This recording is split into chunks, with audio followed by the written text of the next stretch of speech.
Quaker Cottage originated in the early 80s. It was a very difficult time in Belfast. It was the height of the Troubles. Our housing estates down below us here were mixed to a certain extent, but there was almost an ethnic cleansing going on at that time where a small number of Catholics from Protestant areas were having to leave, and the same on the other side. People literally put all their furniture on top of their car and got 24 hours to get out. And Quakers opened their meeting houses in those days and gave support to families until they got rehoused. And out of all that, Quaker Cottage grew.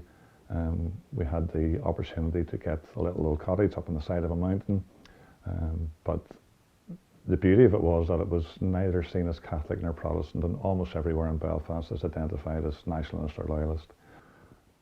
So all the families that come here are referred by a professional, and that could be a social worker, a doctor, health visitor, educational welfare officer, psychiatrist, whatever. And we don't have fixed criteria on the type of person that comes to us, but they tend to be the families possibly have the lowest self-esteem and the least amount of support, and quite often the ones that social services find difficult to engage with, and somehow they seem to feel comfortable with us and coming to our centre, opening up and talking.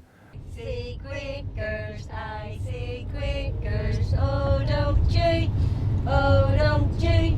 Halfway up the mountain, here we go, here we go. Yay! We'll go again.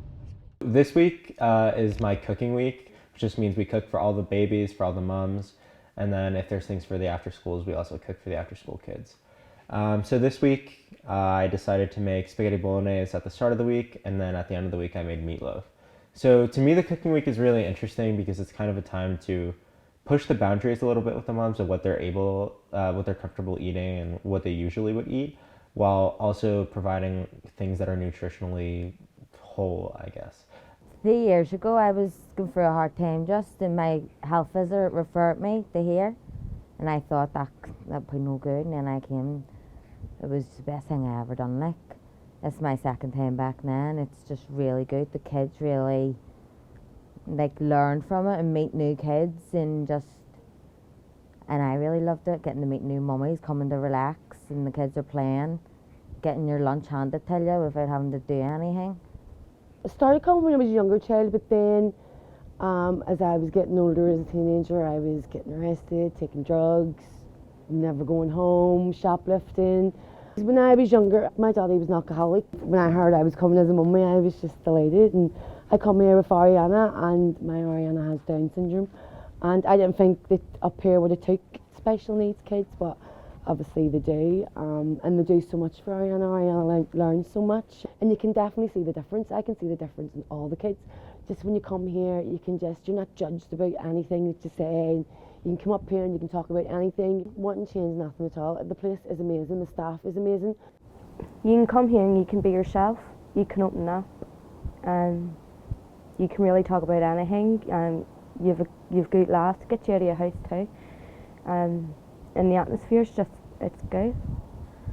As a person, you feel comfortable. Things you haven't been able to talk about back home, you're able to come here and open up, because you're getting you're getting the support, and nobody cares about anything. You just be yourself.